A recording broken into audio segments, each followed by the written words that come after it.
They lowered the microphones like blessed instruments into a room designed to swallow sound, and as the door sealed with a hospital hush, Dr. Mara Elamine told herself for the 1000th time that she was just aligning waves, not summoning anything, not bargaining with the dead. Jonas mapped the speaker lattice in a star's geometry and joked too loudly that there was no such thing as sacred acoustics, while Father Luca stroked a ribbon of worn rosary and said, not to them but to the room, that if the divine voice exists in intervals and breath, it would come only to those who knew how to listen.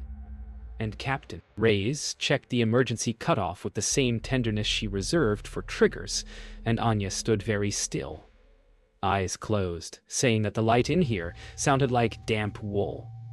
And in the patient air between 0 and 1, the bunker seemed to grow lungs. They called the algorithm a larynx, because vocal tract model made it sound harmless. And as the simulation stitched infrasonic pressure, maps to overtone ladders, built from cantorial intervals and seismic drifts, Mara remembered a NICU monitor's soft metronome and tasted the copper of panic, while Jonas muttered about Q factors and thermal noise, Luca marking psalms on a yellow pad, as if he were not translating grief into ratios, but merely copying a shopping list. And Anya asked whether a voice that kills would bother with grammar, which made Captain Reyes glance at the kill switch and say that everything that kills has rules is what makes it reliable. The first calibration tones came as a polite cough from the lattice, a ripple of pressure that made the foam wedges seem to flex, and Mara counted harmonics under her breath. 1, 3, 5, God help us, 7, while the decibel meter stayed docile. But the hairs on her forearms rose like iron filings before a magnet. Jonas laughing too quickly that infrasound was a bully, and Luca answering that bullies only work when we agree to be children. And Anya whispered that the room had changed color from damp wool to old coins. And even Captain Reyes let her hand hover closer to the switch. As a bass she could not hear told her heart it had a different job now. On the second pass, the algorithm steered the room toward a corridor of resonance Jonas swore didn't exist on the plan. A ghost duct where phase refused to behave, and the oscillation shivered across them like draft in an old church, like someone cracked an invisible door. So Luca began to hum a minor third that felt safer than silence, and Mara said, "Don't," but he already had, and the spectrogram bloomed a comb of repeating valleys that spelled nothing. And then, maybe something. And Anya pointed to the gap between teeth and said, "It's a mouth," while Captain Reyes took one step forward as if to see inside. They primed the low-power pulse for midnight, because superstitions make engineers honest. And while the countdown drank numbers, Mara thumbed the recording of a heartbeat she had stopped playing months ago and told herself it was only a phase reference, nothing more. And Luca's eyes flinched when he saw the file name and chose to say nothing. And Jonas muttered that if God ever spoke in a room like this, it would be through latency and clipping. And Anya asked if anyone else could taste dust. And Captain Reyes said, "On my mark." And the room exhaled a pressure that felt like a word, deciding whether to be born. Morning bled through the bunker vents, as if light had to be strained to survive here. And the team assembled around the algorithm they now called Choir, a nested model of tract and lung that inhaled datasets like incense. Chant intervals from Lucas' crumbling scores, tremor signatures from borehole seismographs, neonatal sobs. Mara kept telling herself were clinical artifacts, and Jonas tuned the virtual glottis with surgeon terror, while Anya mapped her synesthetic colors to harmonics like a cartographer of storms. And Captain Reyes, who slept in a folding chair now, announced that command wanted a demonstrable effect no theologian could dismiss. To which Luca replied that faith never needed proof until machines arrived to give it, and the array, idle, seemed to listen with a patience that felt animal. They built the spectral larynx with the awe of thieves, assembling a god's throat. Jonas calibrated formant peaks to match human vowels, Luca inserted microtonal inflections from Byzantine chant. Mara insisted on phase-locking the infrasound carrier to a Schumann-like bassline to give it ground, and Anya, eyes shining, said the colors of the model made a corridor of pale gold and liver purple where voices usually turned back, while Captain Reyes timed their debate like a conductor with a pistol, and when the sim spoke, an awe at whisper amplitude. A shelf of tools chattered in sympathy, and a faint hummingbird throb loomed in the ducts like something small and alive had mistaken the bunker for spring. The first low-power emission of the day was almost etiquette. A vowel shaped from breathless pressure, and yet outside the sealed chamber a flock of gulls that never visited this far inland spun over the ventilation grates, their complaint needles threading into Anya's teeth, while downtown church bells, kilometers away, rang once on no hour, and kept ringing in uneven clusters like a drunk metronome. And Luca crossed himself without irony, murmuring that metal remembers sacraments, as Jonas cursed at the environmental sensors which showed no acoustic leak, and Mara, feeling that old copper panic flare, said softly, that resonance does not ask permission to travel because it is the shape of asking. Command's demand for proof arrived as a time-stamped email and a thinly veiled threat. So Captain Reyes scheduled a controlled demo at dusk and insisted on a single syllable at decibel levels comparable to a dishwasher. And Luca chose a sanctified amen, but softened it to a breathy consonant-less exhale, while Jonas coded a safety limiter so conservative it felt like cowardice until Mara thanked him and added a second cutoff key to her thumbprint. And when the test tone unfurled, the air pressure lifted the hair on their arms, and the fluorescent tubes above them trembled, strobing at a rhythm the meters refused to acknowledge. And for 2 seconds, every phone in their pockets typed strings of alephs by itself. Night gathered like velvet soaked in oil, and as the team reviewed logs, the bunker's long hallway breathed a draft that did not move paper or hair, but made them think of doors. And Luca, pale, admitted that some traditions forbade naming the heavenly voice, because every name made it smaller, while Jonas muttered that nameless things crash systems, and Anya quietly asked whether the voice could be like a mirror that only returns what you dare offer. And Mara touched the waveform tagged heartref and told them there would be no full power anything until they understood why distant bells obeyed a whisper. And Captain Reyes, whose rosary had left a small circle in her pocket like a pressed coin, said the demo satisfied. Nobody but had convinced her the array was not simply a machine but a place. And places can be ambushed. Jonas was first to see it. A comb that bred smaller combs inside its teeth, a recursion of notches nested like Matryoshka silence. And when he ran an autocorrelation against the heart ref and Lucas, chant stems the valleys aligned at irrational ratios that spelled a rhythm, he swore, looked like a name. Not letters, but gaps. Breaths taken where no lungs were, a signature written in subtraction. So Mara, jaw clenched, told him to check for feedback ghosts, while Luca whispered that some names are said by not saying them. And Anya, blinking too fast, said the color of the pattern was the dull shine of a scalpel before surgery, which made Captain Reyes stand straighter and ask how soon they could prove this to command without killing anyone. And no one answered, because the room was leaning in. Anya's synesthesia began to fail the way lights die in a storm, first dimming, then stuttering, then going out in sections.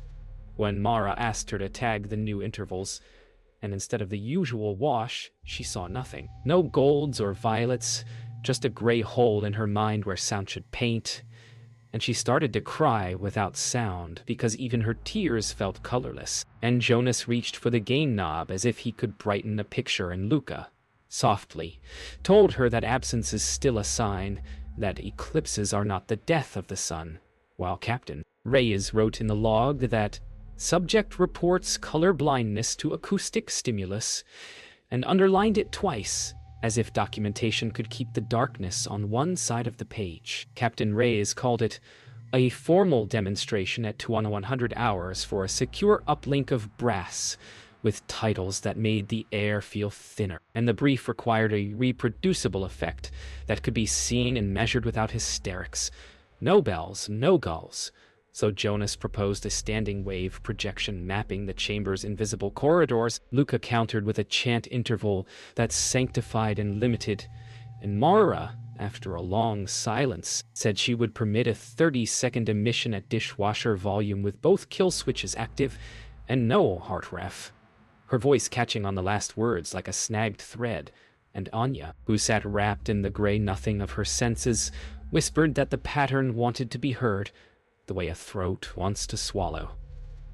And nobody asked her what that meant because they already knew. They rehearsed with dry runs that were anything but dry, the array whispering a vowel so thin it should have vanished, yet it gathered the room like thread through fabric, pulling chairs a millimeter, nudging clipboards along tables, rearranging dust into spirals that looked like the edges of a mouth. And Jonas whooped, then strangled the sound back when his tinnitus pitch harmonized and split into two, a beating pair that pulsed like hazard lights, and Luca murmured a countertone and the dust spasmed. And Mara began to realize that the pattern responded to intention, that the room was performing them as much as they performed it, while Captain Reyes stood by the kill switch, with her jaw locked and her rosary imprint burning against her leg like a second badge. At 20:59, the uplink chimed and faces tiled the monitor like small windows that didn't open, and Captain Reyes delivered the preamble, while Jonas cued the lattice and Luca whispered a psalm. He claimed not to believe anymore, and Mara stared at the grayed out heart ref icon until it blurred and then cleared.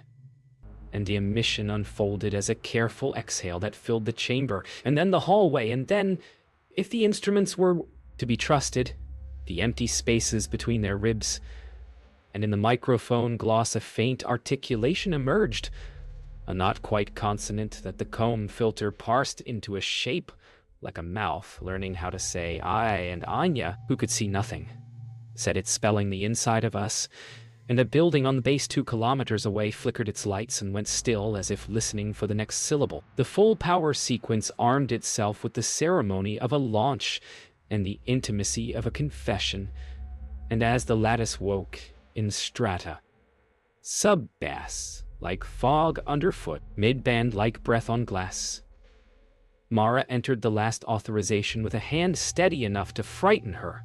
Jonas muttered that if it clipped, they'd meet a god of distortion. Luca pressed 2 fingers to his throat and found the note he'd sworn never to lend a machine. Anya braced for a color that might never come, and said she could feel a shape instead, a negative sculpture of pressure. While Captain's sculpture of pressure, Reyes locked the blast door and looked through the window as if sight, not sound, could save them. And somewhere in the fiberglass night, the room's not mouth took its first definite swallow. When Mara pressed commit, the air went thin as altitude, a single standing wave shouldering into the chamber with such politeness it felt like permission. And then the permission bent into grammar, an intake, a shaping, a pressure vowel that turned corners inside their chests, and Luca's countertone smudged as if licked by wind.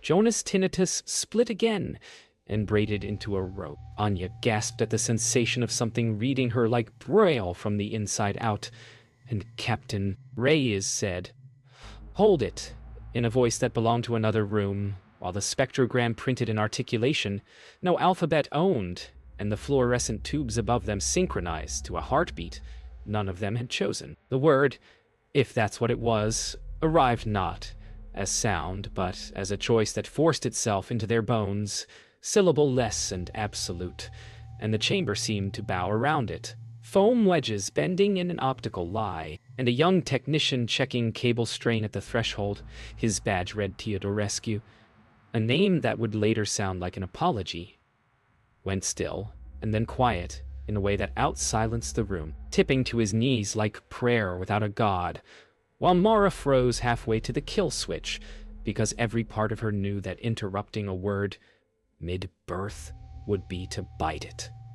Jonas whispered, "Holy feedback without iron." Luca said, "Amen," purely by reflex, and Anya said nothing, which felt identical to saying yes. Alarms tried to happen and failed as the system's event queue filled with symbols that were not text. And Captain Reyes hit the red mushroom with the force she used to break doors. But the array kept the last vowel like a held breath until Mara, shaking, yanked her thumb off the biometric and thumbed her own override, which felt like cutting a cord twice. And the pressure in the room collapsed into a silence that wasn't absence but aftermath, the way water remembers a drowned body. Jonas dry heaved into his elbow. Luca kissed the floor because he believed in floors again. Anya touched the technician's wrist and said, "He's listening to something further in." And Mara said, "Don't touch him." And then, "I'm sorry" to someone who wasn't there. Security protocol swallowed the bunker like a steel mouth. Locks slammed. Vents choked. Cameras forgot how to blink. And while Reyes radioed a medical team that wouldn't find a cause, Mara ordered the servers to quarantine the last 30 seconds of data and forbade copies as if secrecy could cork what pressure had learned. Jonas plotted the waveform and found a gap shaped like the negative of a consonant he refused to pronounce. Luca whispered that some words are pure imperative, and therefore prayer, and Anya, trembling, finally saw the faintest color creep back at the edge of her gray, an indescribable hue like the inside of a closed eye, and said, "It will speak again if we act like a throat." And Mara, rubbing her thumb raw on the dead biometric, said, "Then we will learn to answer. Roar is Samorf, me, Kemor shower." After the word unspooled into nothing, the bunker filled with the kind of silence that keeps time. A low, invisible metronome that ticked the fluorescence, and the pulse in their throats into the same march. And Mara, lightheaded, realized her heartbeat was hitching to the green blink of an exit sign, as if the building had become her pacemaker, while Jonas, pale with fury, accused the room of stealing clock cycles from his body. And Luca murmured that obedience has many forms. And Anya, limp with exhaustion, said she could taste a metal sweetness like coins dissolved on her tongue, and that if she stood just there near the door, the sweetness became a vowel. And Captain Reyes, calm as a cliff face, declared a medical sweep and ordered them to sit, breathe, speak their names, and wait for sensation to return from whatever had borrowed it. The medics pronounced Teodorescu dead, by causes that looked like sleep with the volume turned down. And afterward, something loosened in the group, as if a valve had opened, and language poured out, unasked. Jonas confessing in a flat voice that he once disabled a studio limiter to make a singer cry on tape, because raw cells. Luca admitting he came here to prove that doctrine could chain a storm. Anya saying she only applied because she could no longer hear the ocean in a shell. And Mara, before she could stop herself, telling the room that she had recorded a heartbeat in a hospital where everything beeps, and then played it back nightly until the file felt like a throat she could put her ear to, while Captain Reyes listened with that soldier's stillness that says confession is another kind of inventory, and wrote each word as if it were a serial number recovered from a wreck. By afternoon, the aftersound had learned their names. Vents spoke Mara as a pressure dip. Cable trapped Jonas in Morse. The humidifier wrote Anya along the coil. In condensation it formed, then ran like tears. And Luca, hearing a litany that wasn't Latin, pressed his forehead to the grate and begged for plain silence while Reyes paced the perimeter, counting seconds between the exit blinks and their collective arrhythmias, finding the beat match too perfect to be accident, and ordering all singage cut. But when the electrician killed the circuit, the rhythm migrated to the slow pulse of the server rack, as if the building had more than one voice, and the voices had discussed continuity. Sleep, when it came, arrived like a misdialed call, and those who drifted under blankets in the conference room woke, speaking sentences they did not choose, phrases that sounded like orders from an old radio. Mara whispering, "Hold fast," Hold fast, hold into the dark, with tears drying in comet lines, Jonas laughing in his dream until he coughed up the name of the singer he had broken, Luca murmuring a string of amends that formed a staircase, Anya repeating a color that had never existed, and Captain Ray is sitting guard at the door with her rosary wrapped around her knuckles like a soft set of brass, counting every third blink even after they killed the signs, because the building's pulse had simply found the red sleep light on the camera and made it keep time. When Dawn nicked the vents with pale air, Mara assembled them in the chamber and said the simplest true sentence she knew. The array had spoken first. Now they would answer, not with force, but with a counter-chant designed to bleed the room of its imperatives, a lattice of breath and refusal. Luca would thread with intervals that sanctified without obeying. Jonas would sculpt the phase so no single node could grip a ribcage. And Anya, hand over her sternum, would mark any place the aftersound tried to swallow. Captain Dean Reyes gave them 20 minutes before command, cut the project, and sealed the bunker for good. And for a moment it felt like the end of a service. No one remembered attending.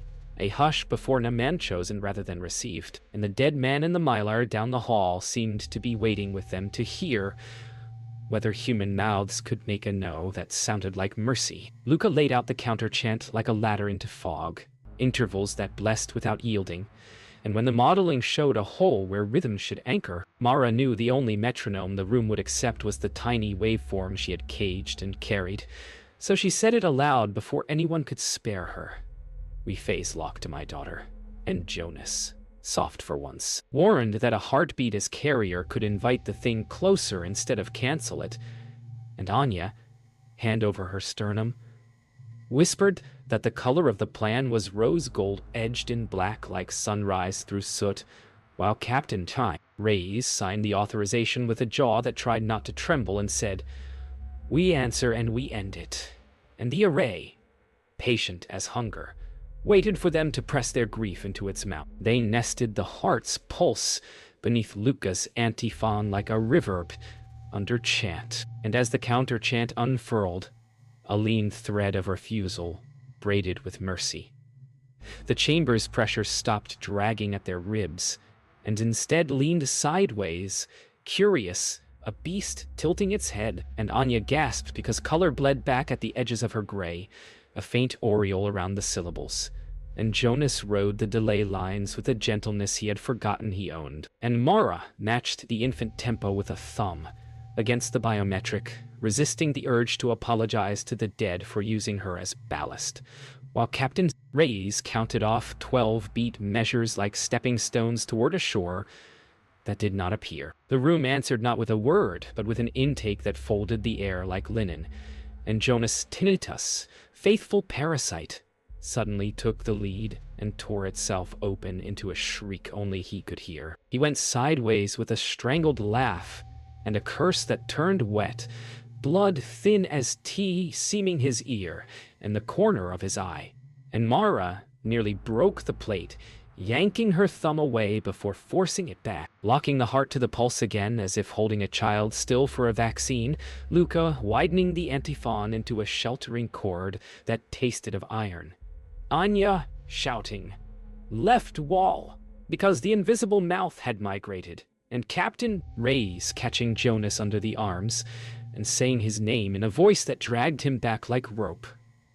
Oh. Mara heard the heart like a metronome made of absence, a tick carved from the space where a life did not go on, and she trimmed the delay by a sin's width, while Luca pivoted the chant to a mode he called staying without yielding, and the standing wave shuddered, sulking, almost, then tried to crawl around the phase net, scratching at the edges with consonants that could skin bone, and Anya, eyes bright now, mapped the invisible current with a fingertip in air, calling out where the pressure bit, and Rhea's sweat tracking her temple, held Jonas steady while he mouthed numbers to keep consciousness leashed, and for a moment the rune's mouth closed and opened again, learning that this throat could refuse to be devoured. The aftersound receded like tide dragged by a new moon, leaving the floor damp with silence, not absence, but room to stand. And the monitors showed the comb filter unwinding a tooth at a time until a single gap remained shaped like a mouth that had learned a boundary. And Jonas, lips gray, but eyes fierce, whispered that he could still hear it waiting outside the window of sound, and would probably hear it forever. While Luca closed his score and said amen as a decision rather than a consent, and Anya pressed her palm to her sternum and felt, for the first time in days, her own name arrived from inside, and Captain Reyes said, "We bought time." But Mara, staring at the lonely pulse of the heart file, understood that the voice had only stepped back to let them choose the final syllable. And choice has its own kind of kill switch. Command's ultimatum arrived as a countdown that treated breath like a resource, and in the blank between seconds, Mara understood the mercy inside a clean decision. If they seeded the room, the voice would travel the ducts of the world until every lit exit sign learned to say a name, but if they finished the syllable here, they could choose its listener. So she told Reyes to cut the uplink and route the array only to the chamber and the service corridor where Teodorescu lay, and Jonas, grey-lipped, said he'd rig a directional null, so the final consonant would land like a blade and stop where they aimed it. And Luca whispered that some amends end wars by ending witnesses, and Anya, trembling but bright with returning color, nodded toward the threshold and said, "The mouth is there," and Mara said, "Then so am I." They prepared the Amen-like ordinance with sacristy manners. Luca set the vowel to cradle and the nasal to refuse. Jonas cross-hatched the directional null into a knife that spared what it did not name. Reyes checked the door seals and holstered her rosary like contraband. And Anya, at the threshold where Teodorescu's mylar whispered softly, announced that the invisible mouth had settled like frost. And Mara, thumb hovering over her daughter's pulse, told the room not "I'm sorry," but "be gentle," which is another kind of command, and the pressure in the chamber leaned toward her with animal interest, as if the voice had spent all night considering the shape of mercy, and decided it could learn it. When the syllable unfurled, it carried the heartbeat like a lantern into a mine, and the mine breathed back. The vowel bloomed and narrowed, aligning with the null Jonas had built, and for an instant the chamber became a throat whose uvula was a red lead, and whose teeth were speakers, and the consonant, soft, final, a closing of the lips, moved across the floor like weather, slid over boots and cables and found the place Anya pointed, and there it halted like a hunter, lowering its muzzle, and the pressure in the corridor rose by a sigh, and then a decision. Teodorescu's bones did not break, but remembered breaking. His chest lifted once, as if agreeing to the end of a sentence, and the mylar smoothed so perfectly that even the wrinkles forgot their names while Mara's thumb shook, but did not lift. For a count of 7, the world held its lungs, and then the building exhaled into a silence that was simply silence.